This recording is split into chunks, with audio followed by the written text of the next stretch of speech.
So I've got a fan theory that I thought of when I was watching this movie. Okay. This is not only a Christmas movie, but my theory is John McClane is Santa Claus. Now, please listen very carefully. Die Hard is not a Christmas movie. Bruce Willis says Die Hard is not a Christmas movie, but what does he know? Yeah, we're going to tell you exactly why it's the best Christmas movie ever. Die Hard was one of the most, I'd say controversial Christmas movies ever, because there's a ton of people that say it is a Christmas movie, and there's a bunch of people that say it isn't. And are wrong. I don't know. Yeah, exactly. Yeah. I mean, you and I, we're both on the same page. It's been a Christmas movie to me forever. And I guess the question for me would be, what qualifies a movie as a Christmas movie? It's got to be set around Christmas. Okay. It's got to have like Santa Claus somewhere in it. You know, there's got to be Christmas songs. Yeah. I think that's what qualifies a Christmas movie. Yeah, so it doesn't necessarily have to be watching people open presents or anything. No. Doesn't have to have Santa on the sleigh. It doesn't even have to be a cheery movie necessarily, because the fact is, not everybody has a cheery Christmas.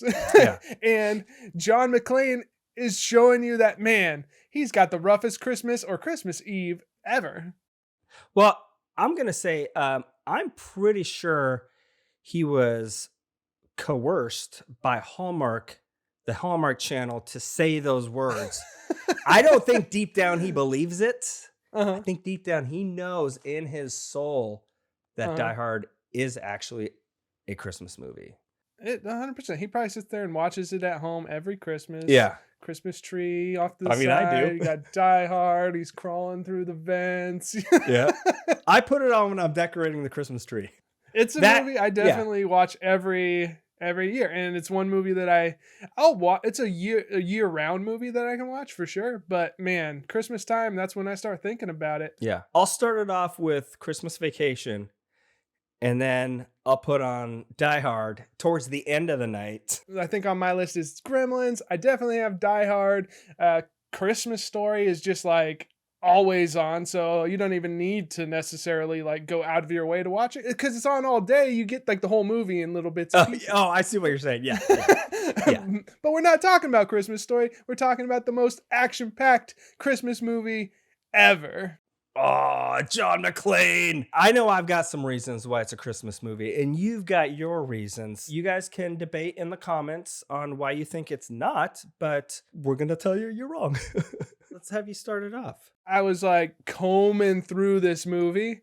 I went like frame by frame. Well, I didn't exactly go frame by frame, but I was paying attention this time and watching every little Christmas reference and writing it down and checking the list twice. But like within the first 4 minutes of the movie, there was already like 8 Christmas references. And the very first one that I noticed was he's on the plane, and over the intercom, the flight attendant is thanking everybody for flying with their airline and says, "Merry Christmas" to everybody.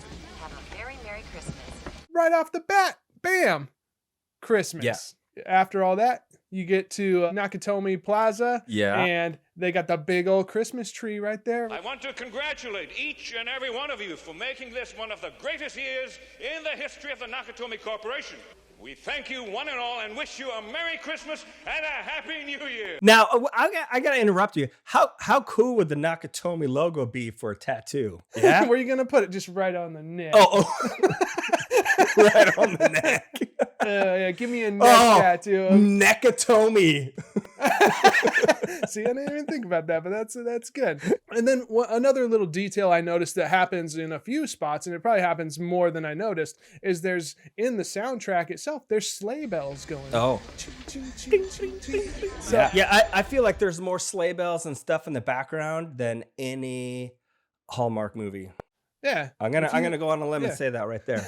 You could match this up with Home Alone, and there'd be more sleigh bells. And people consider Home Alone a Christmas movie, so let me interrupt you real quick there. Have anybody ever made Home Alone comparison to Die Hard? That maybe Home Alone is just the child's version of Die Hard. It's the same premise, right? Yeah, you have one guy protecting one house, one Yeah. building, Setting up traps and stuff, and yeah, bad guys gunning 'em breaking down. in, trying to Kind of. steal their stuff. Yeah. So Yeah. yeah, I guess you're right, man. It's a It is children's basically version the of Die same. Hard. All right, let's hear your next point. In the limo, Argyle, and whenever I think of an Argyle sweater, like I think of Yeah. Christmas. His name's Argyle. His limo driver's Argyle. He's like, Mind if we hear some tunes? Hey, that'll work. bam, Christmas music right there. And John McClane even says, You got any Christmas music? This is Christmas music. Can I interrupt you and Yeah. bring in my theory that I have? ooh, a theory. So I've got a fan theory that I thought of when I was watching this movie. Okay. This is not only a Christmas movie, but my theory is John McClane is Santa Claus. Hans Ooh. Gruber is the Grinch. Gruber, Okay. Grinch. Huh? I'm curious to see where you're going with this, how you're going to piece this together.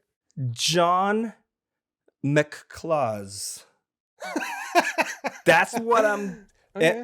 I'll throw out some reasons, and then I feel like you're gonna start backing me up when you start hearing this. Okay. As you mentioned, when he flies in, he's on a big sleigh, a 747 sleigh. Okay.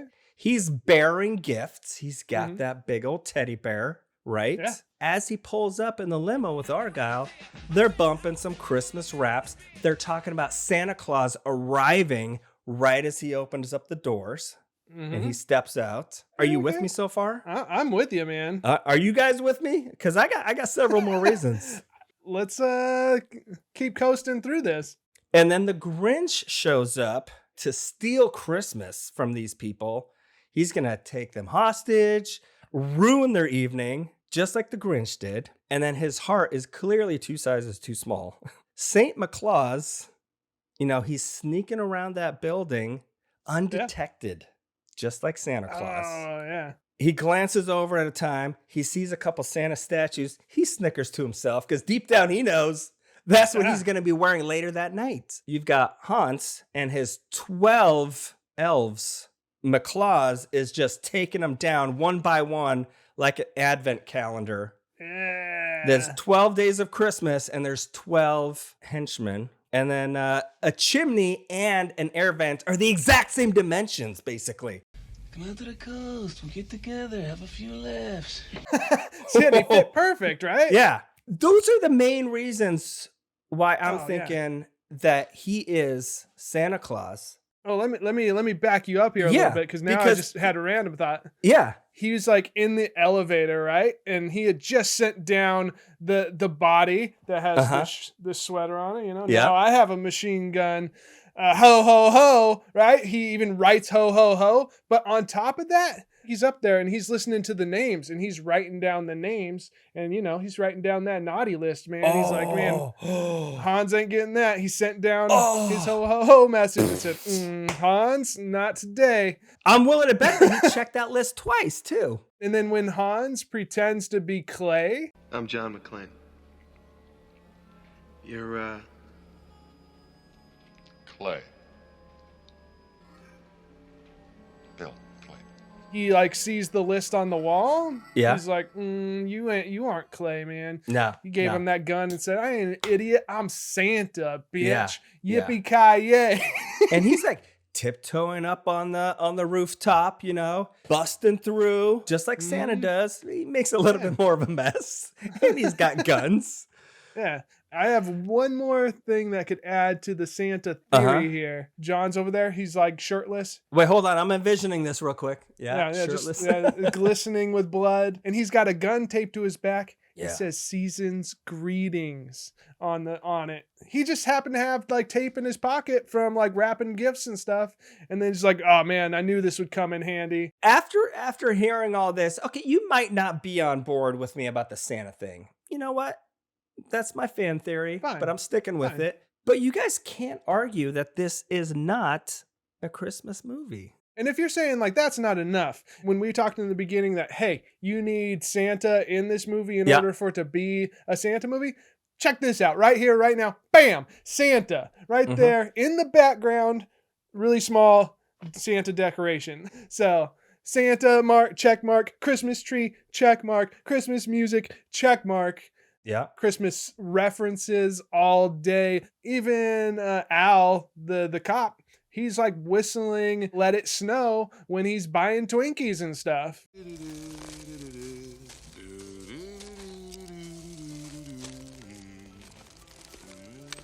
I don't know how much more Christmas you can pack into this movie. This is clearly a Christmas movie. We've covered our points on why we think it's a Christmas movie and why I think John McClane is Santa. Let's just kind of, dive into the movie a little bit, digest it for a few minutes. Yeah, and reminisce. Yeah. What do you think of the movie just overall? Even if it's not a Christmas movie? Oh, if you took out all the Christmas, I think it would still be like a really solid action movie. Like I would still love it. And I think all the sequels to Die Hard have proven that it can stand alone as a non-Christmas movie, even though the second one was still during Christmas time. The second one's also a Christmas movie.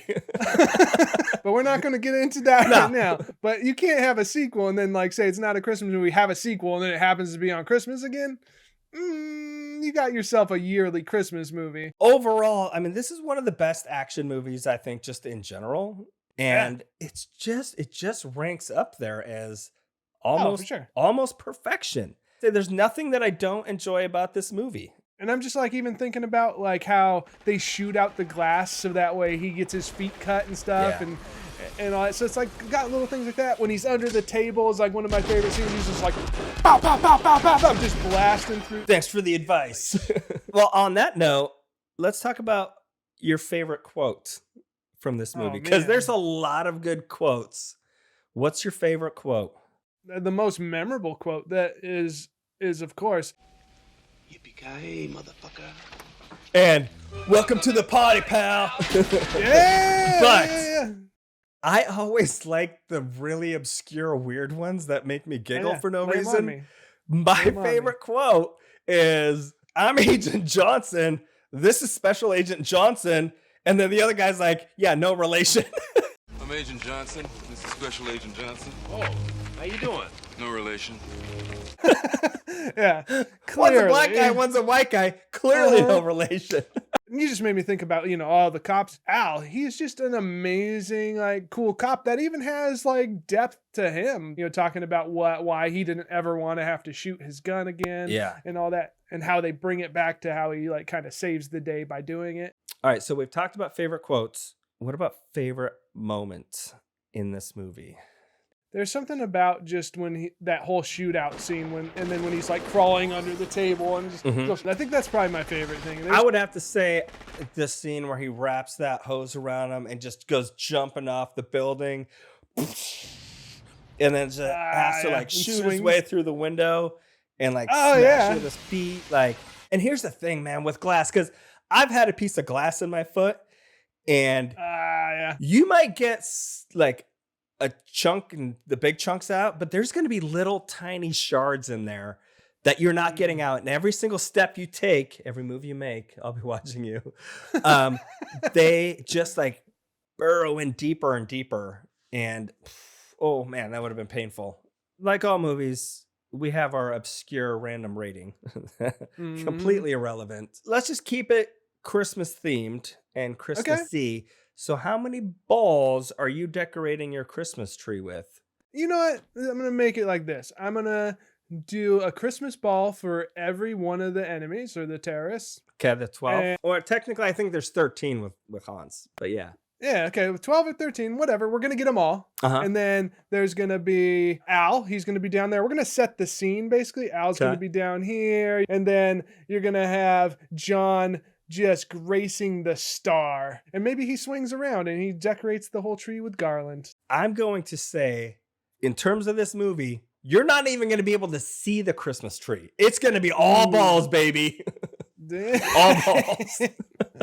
What I wanted to say is there's so much layers of Christmas, and I know Bruce Willis says it's not a Christmas movie. I believe the director even said it's not a Christmas movie, but maybe you didn't want it to be classified as that, but you made a Christmas movie and it's amazing. So just be proud of it. If it brings you joy during Christmas, I don't care what movie it is. It's a Christmas movie to you. And that's all that really matters is something that brings you joy at the end of the year or makes you like happy like during this time. So watch it, don't watch it.